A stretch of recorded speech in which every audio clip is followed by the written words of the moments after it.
hospital right now. I'm sure you know there's HIPAA laws and very strict things about what I can and can't say about the conditions of these people.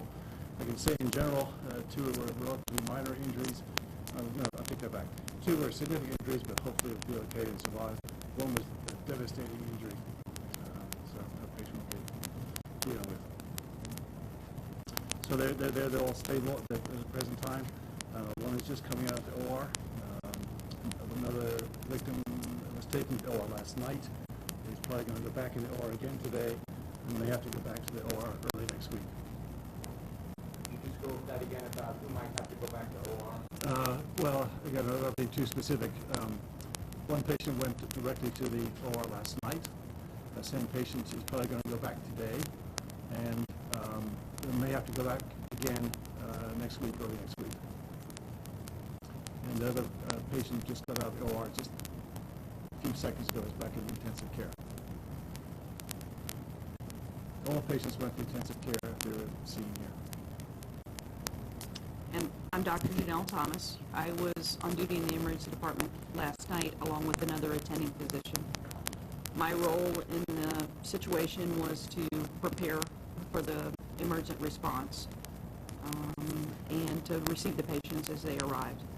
So we mobilized the trauma services, we called for on-call backup, we prepared to receive an unknown number of victims because we were made aware of this when it was still an active shooter situation.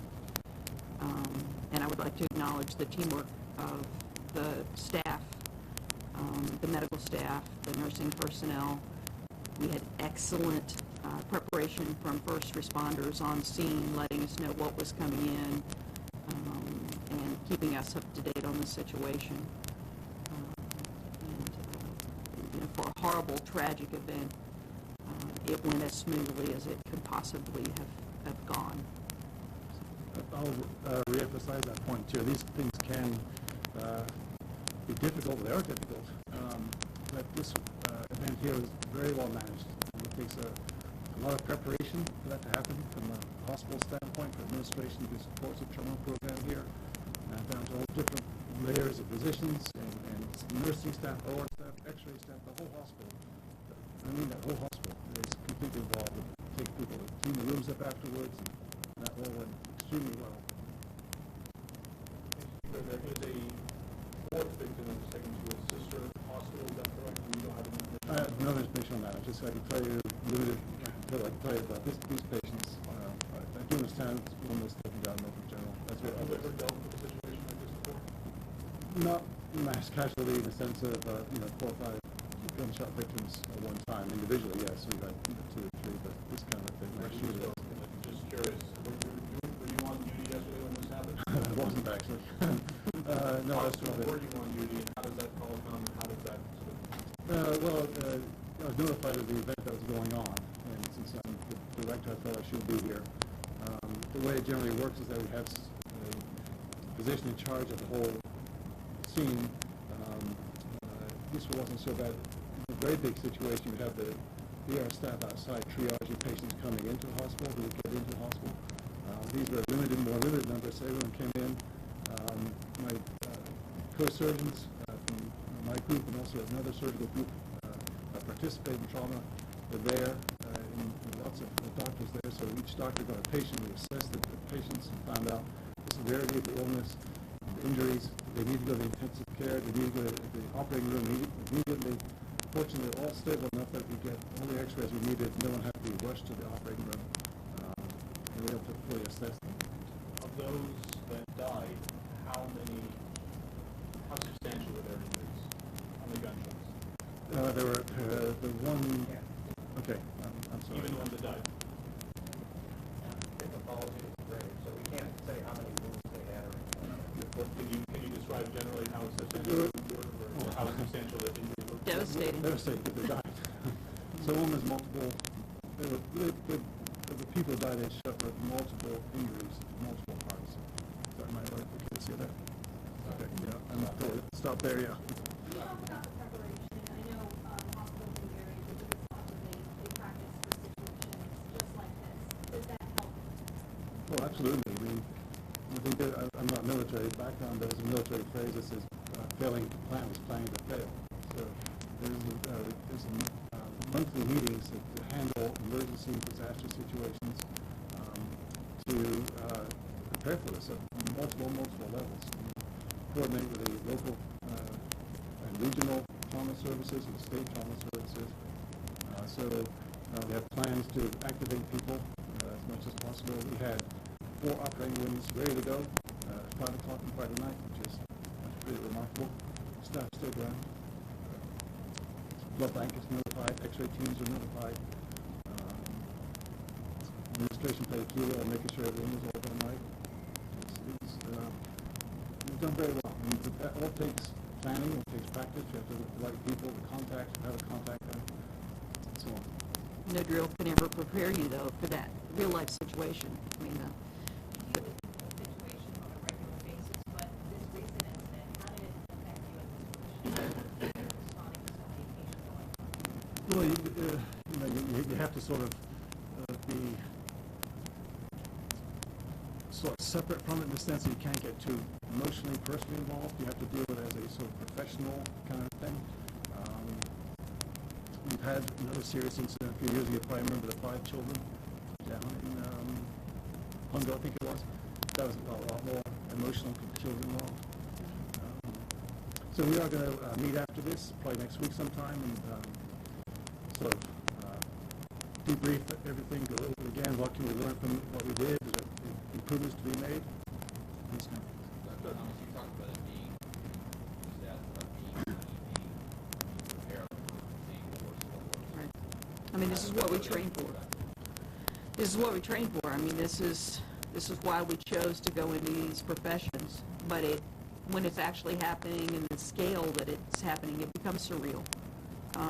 And you have to just focus, compartmentalize, attend to what's going on at that moment.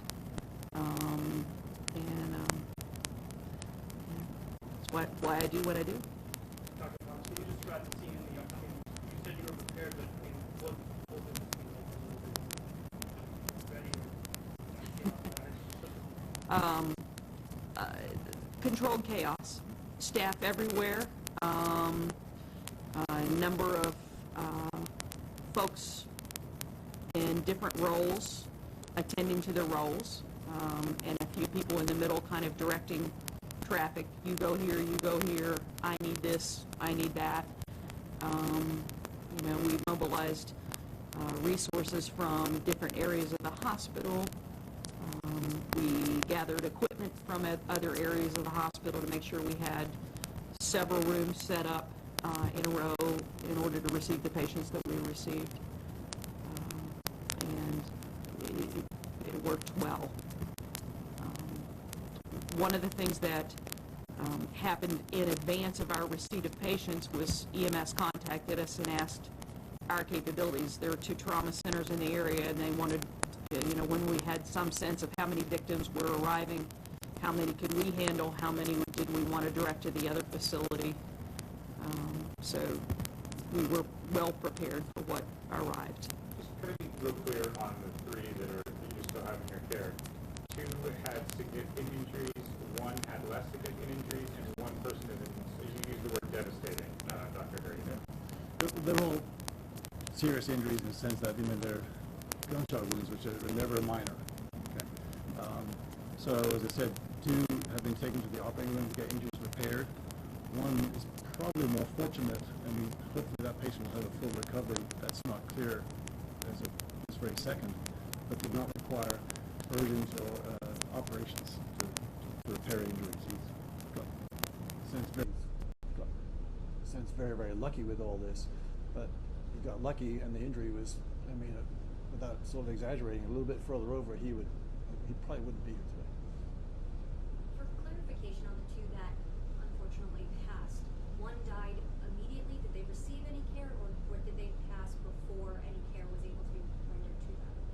I have to check with the chief here. Okay. I wouldn't know there.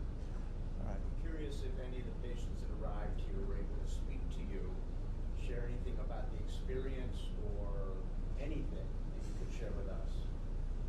No, and it really is not a time for us to ask that. We want to know their medical history, what's wrong with them. some of these patients, two of the patients really had significant potential injuries that could, if aren't treated right away, could lose the patient very seriously, particularly the airway. The airway is critical. So we do things to protect the airway, put a breathing tube down so that if they're swelling the neck, they don't choke off and stuff like that. So there really wasn't any chance to sort of ask those particular type of questions. I mean, for us, it's not really the place to do that. They were significantly at risk for losing airway, which is, that would be a fatal thing.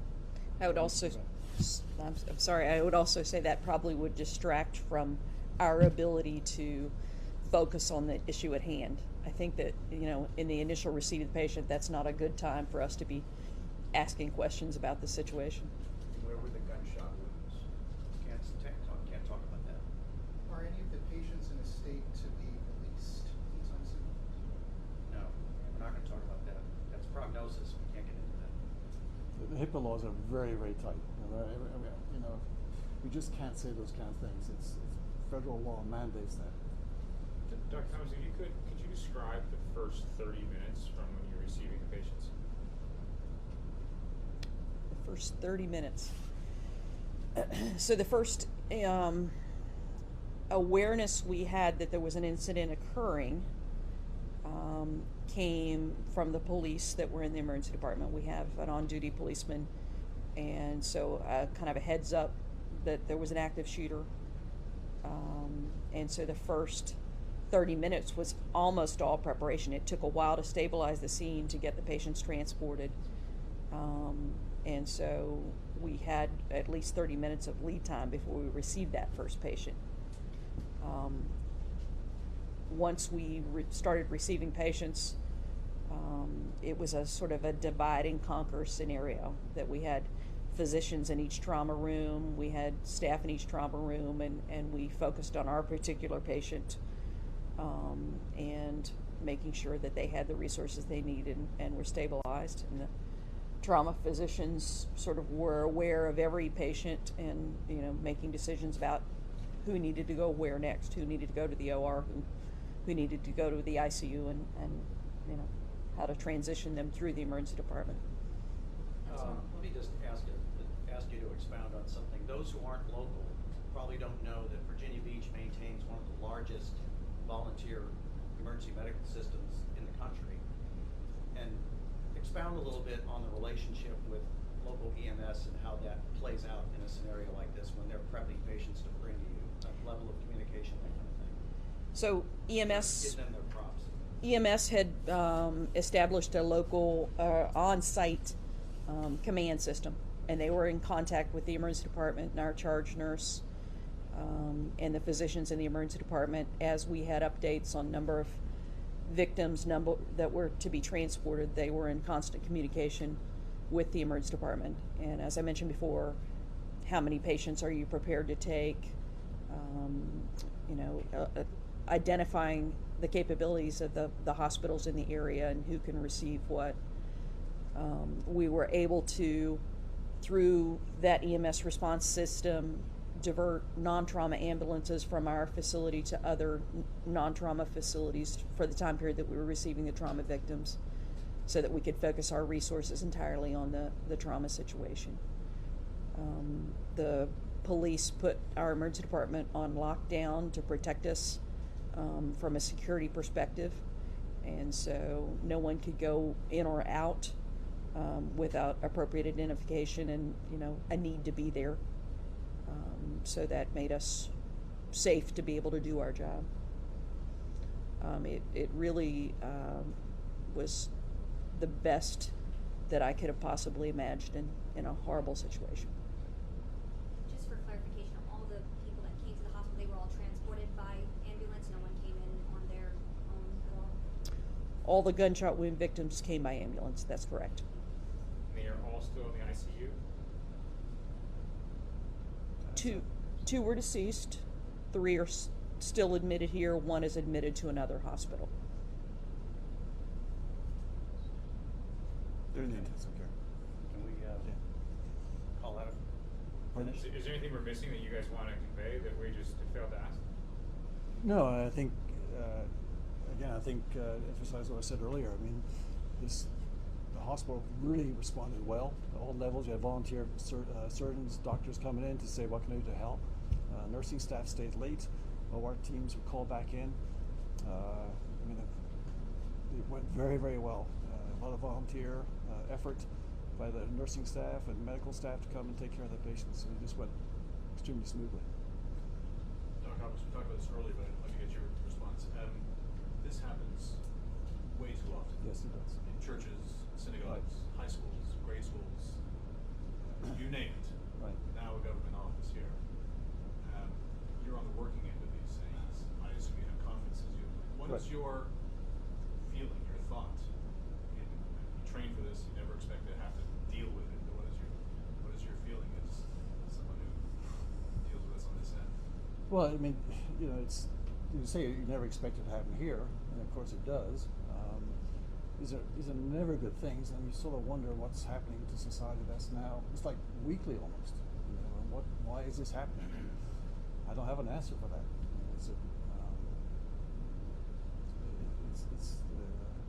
It's disheartening to see it. I mean, there was just how many shootings last week, you know, and then a shooting in Chesapeake recently. I mean, It's senseless. It's Yeah, tragic. yeah. It's and as much as Virginia Beach is a city, it's got a small town heart. This is taking a toll on our community.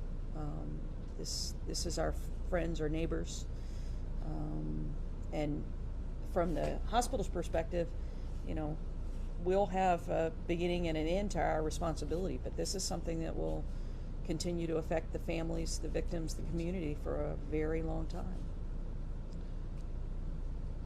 Do you guys talk to the families after you cared for the victims? Like you guys personally did? I personally didn't, since I was more sort of the triage aspect of it, but the other doctors certainly have done that, of course. Yeah. I have not. The physicians are actually involved in the, you know, hands-on, absolutely spoke to the families and Yeah, tried I to give wasn't sure some if you guys perspective. like treat the victims and then talk to the families afterwards or things like that. Well, we try, yeah, at multiple times. It'd be nice, ideally, you know, to speak to them as soon as we can afterwards and get some sense of how the patient is and any medical problems, and then talk to them as well and tell them how the loved ones are doing. And surgeons will talk to families after surgery, of course, let them know what's going on, try and give them some sense of what the prognosis is. And one of the things in the beginning phases of this situation is it's a very controlled environment. Families weren't free to come and go to the hospital in the early phases. They had a place for families to go to get information. The police were the ones controlling that sharing of information. So early on, there wasn't that opportunity. Okay. How I long think that's about it. Dr. O'Grady had talked about how you haven't seen something quite like this in your career. How long have you guys been doing your jobs for? 20 years for me. Like 35 plus. What's that? 35 plus. How much of that time is spent here? 30 years in the fall. And I've been here 20 years. Okay, why don't we finish? Thank you all very much. Thank you very much. Thank you. Thank you. Appreciate you doing this. Sorry.